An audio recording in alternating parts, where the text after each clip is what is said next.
Hey y'all, we all know what it's like to see a relationship just fall apart or stop happening, or a friend to become distant, don't we? And sometimes the cause is really easy to pinpoint, but sometimes it happens so gradually that we're just not even sure how it happened. And the same thing, that can happen with our relationship with God. Sometimes we can be so sure about the reason and the moment that we walked away from God, but at other times, it's really not easy to tell why we feel so distant. We just don't feel close to God in those moments, and as close as we have in the past at least. Now, if you can relate, Jesus once told a story that I think ties into this really well. We're looking at one chapter of the Bible, just one, and it contains a few stories that Jesus just made up to make a point to the people he was talking to, the Pharisees. These are the religious leaders who would become so arrogant and self-righteous and dismissive of people who they believed were sinful and unworthy.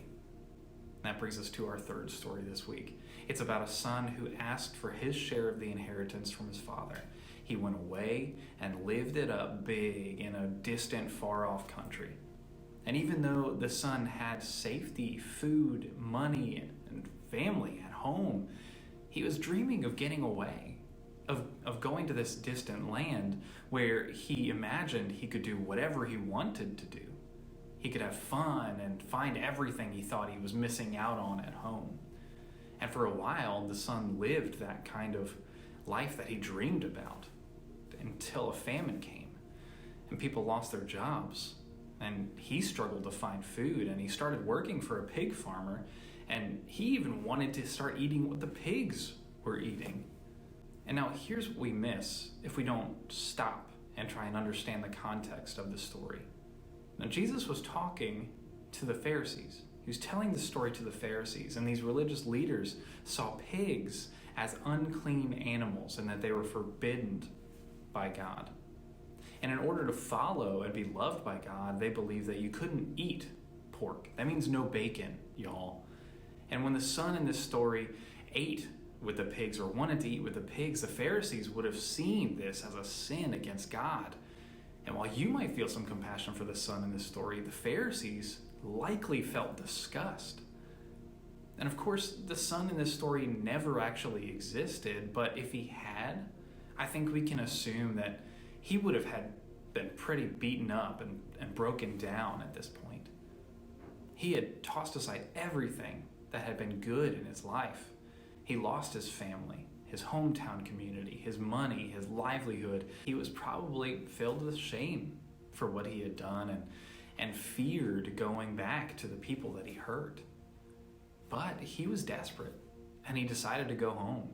And he wasn't expecting to be a son when he went home. He wasn't even expecting to be part of the family. But he had hoped just to become a servant in his father's house. What are some things that you and I have in common with this son? Well, maybe it's that at times he was, and we can be, like he was, impulsive. He made a big decision, apparently without getting any guidance or wisdom from others. Yeah, I can relate to that. He was also hurtful. He may not have meant it this way, but his actions and words really hurt his dad. And by asking for his inheritance, it's like he was saying, "Dad, you're worth more to me dead than alive. Give me that money so that I don't have to depend on you or have a relationship with you anymore. I want to do my own thing." He was a little bit selfish too, by not stopping to think about how his actions might be hurtful or affect his family. The son was acting pretty selfishly. He cared only about what he wanted to do, not the people who loved him or the people that it would affect. But he still went home, assuming his family would reject him. But to his surprise, his father is still filled with love and compassion for him. The father gets up, he runs as he sees him far off to hug and kiss him. And that hug and kiss, they're not the only thing that the father gave to his son. He also gave him gifts, a robe, a ring, and some sandals. And these may seem like pretty common gifts to you and I, but they actually mean that the father was accepting his son back as a full member of the family. What's more, the father didn't just allow the son to move back home. He forgave him completely. He welcomed him home by throwing a party too, So he not only accepted him and reconnected him with the family, but he also reconnected his son to the community around them. And Jesus says this is what God is like. We might walk away, but Jesus always welcomes us back.